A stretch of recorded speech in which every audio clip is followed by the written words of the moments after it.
The Red Badge of Courage, an episode of the American Civil War by Stephen Crane.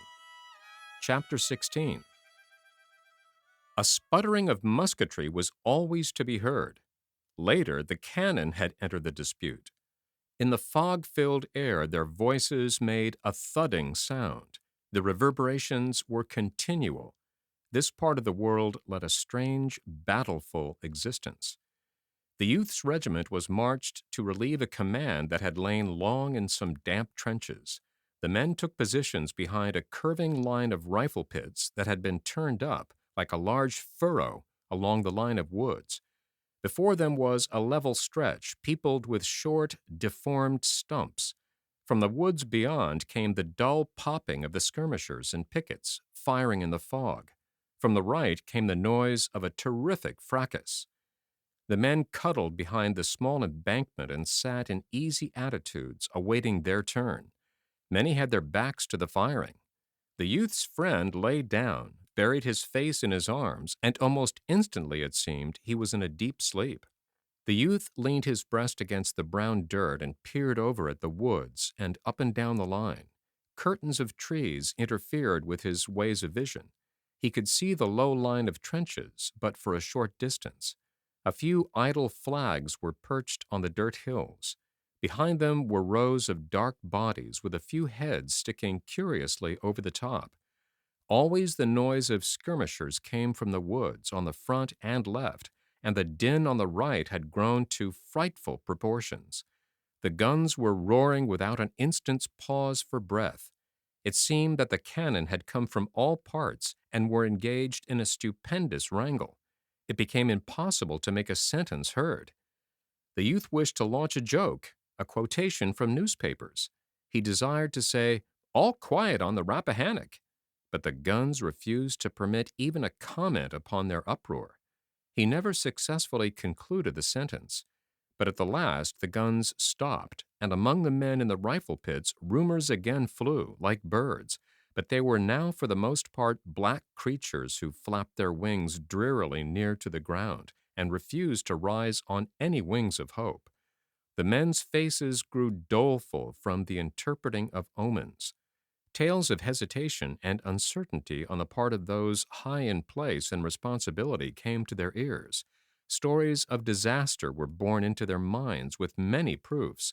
This din of musketry on the right, growing like a released genie of sound, expressed and emphasized the army's plight. The men were disheartened and began to mutter. They made gestures expressive of the sentence, "Ah, what more can we do?" And it could always be seen that they were bewildered by the alleged news and could not fully comprehend a defeat. Before the gray mists had been totally obliterated by the sun's rays, the regiment was marching in a spread column that was retiring carefully through the woods. The disordered, hurrying lines of the enemy could sometimes be seen down through the groves and little fields. They were yelling, shrill and exultant. At this sight, the youth forgot many personal matters and became greatly enraged. He exploded in loud sentences. "But Jiminy, we're generaled by a lot of lunkheads." "More than one feller has said that today," observed a man.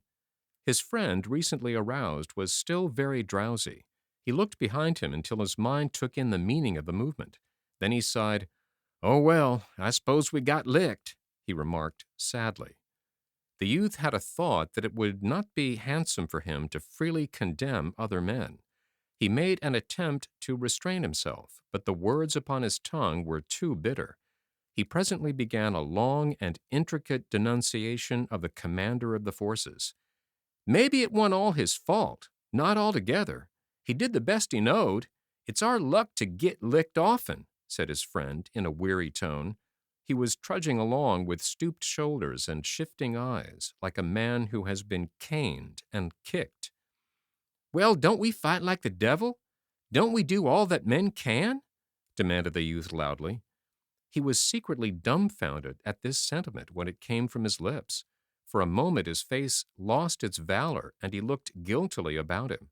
But no one questioned his right to deal in such words, and presently he recovered his air of courage. He went on to repeat a statement he had heard going from group to group at the camp that morning. "The brigadier said he never saw a new regiment fight the way we fought yesterday, didn't he? And we didn't do better than many another regiment, did we? Well, then, you can't say it's the Army's fault, can you?" In his reply, the friend's voice was stern. "Of course not," he said. "No man dare say we don't fight like the devil. No man will ever dare say it. The boys fight like hell roosters, but still, we don't have no luck." "Well, then, if we fight like the devil and don't ever whip, it must be the general's fault," said the youth grandly and decisively. "And I don't see any sense in fighting and fighting and fighting, yet always losing through some derned old lunkhead of a general." A sarcastic man who was tramping at the youth's side then spoke lazily. "Maybe you think you fit the whole battle yesterday, Fleming," he remarked. The speech pierced the youth. Inwardly, he was reduced to an abject pulp by these chance words. His legs quaked privately. He cast a frightened glance at the sarcastic man. "Why, no," he hastened to say in a conciliating voice. "I don't think I fought the whole battle yesterday." But the other seemed innocent of any deeper meaning. Apparently, he had no information. It was merely his habit. "Oh," he replied in the same tone of calm derision. The youth, nevertheless, felt a threat. His mind shrank from going near to the danger, and thereafter he was silent. The significance of the sarcastic man's words took from him all loud moods that would make him appear prominent. He became suddenly a modest person. There was low-toned talk among the troops. The officers were impatient and snappy, their countenances clouded with the tales of misfortune. The troops, sifting through the forest, were sullen. In the youth's company once, a man's laugh rang out. A dozen soldiers turned their faces quickly toward him and frowned with vague displeasure. The noise of firing dogged their footsteps. Sometimes it seemed to be driven a little way, but it always returned again with increased insolence. The men muttered and cursed, throwing black looks in its direction. In a clear space, the troops were at last halted. Regiments and brigades, broken and detached through their encounters with thickets, grew together again, and lines were faced toward the pursuing bark of the enemy's infantry. This noise, following like the yelpings of eager metallic hounds, increased to a loud and joyous burst, and then, as the sun went serenely up the sky, throwing illuminating rays into the gloomy thickets, it broke forth into prolonged pealings. The woods began to crackle as if afire. "Whoop-a-daddy," said a man. "Here we are, everybody fighting, blood and destruction. I was willing to bet they'd attack as soon as the sun got fairly up," savagely asserted the lieutenant who commanded the youth's company. He jerked without mercy at his little mustache. He strode to and fro with dark dignity in the rear of his men, who were lying down behind whatever protection they had collected. A battery had trundled into position in the rear and was thoughtfully shelling the distance. The regiment, unmolested as yet, awaited the moment when the gray shadows of the woods before them should be slashed by the lines of flame. There was much growling and swearing. "Good God," the youth grumbled. "We're always being chased around like rats. It makes me sick. Nobody seems to know where we go or why we go. We just get fired around from pillar to post and get licked here and get licked there, and nobody knows what it's done for. It makes a man feel like a damn kitten in a bag. Now I'd like to know what the eternal thunders we was marched into these woods for anyhow, unless it was to give the Rebs a regular pot shot at us. We came in here and got our legs all tangled up in these cussed briars, and then we began to fight, and the Rebs had an easy time of it.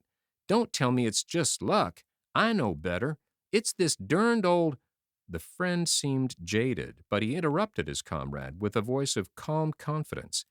"It'll turn out all right in the end," he said. "Oh, the devil it will! You always talk like a dog-hanged parson. Don't tell me. I know." At this time there was an interposition by the savage-minded lieutenant, who was obliged to vent some of his inward dissatisfaction upon his men. "You boys shut right up. There no need of your wasting your breath in long-winded arguments about this and that and the other. You've been jawing like a lot of old hens. All you got to do is to fight, and you'll get plenty of that to do in about 10 minutes. Less talking and more fighting is what's best for you boys. I never saw such gabbling jackasses." He paused, ready to pounce upon any man who might have the temerity to reply. No words being said, he resumed his dignified pacing. "There's too much chin music and too little fighting in this war anyhow," he said to them, turning his head for a final remark. The day had grown more white until the sun shed his full radiance upon the thronged forest. A sort of gust of battle came sweeping toward that part of the line where lay the youth's regiment. The front shifted a trifle to meet it squarely. There was a wait. In this part of the field there passed slowly the intense moments that precede the tempest. A single rifle flashed in a thicket before the regiment. In an instant it was joined by many others. There was a mighty song of clashes and crashes that went sweeping through the woods. The guns in the rear, aroused and enraged by shells that had been thrown burr-like at them, suddenly involved themselves in a hideous altercation with another band of guns. The battle roar settled to a rolling thunder, which was a single, long explosion. In the regiment there was a peculiar kind of hesitation denoted in the attitudes of the men. They were worn, exhausted, having slept but little and labored much. They rolled their eyes toward the advancing battle as they stood awaiting the shock. Some shrank and flinched. They stood as men tied to stakes.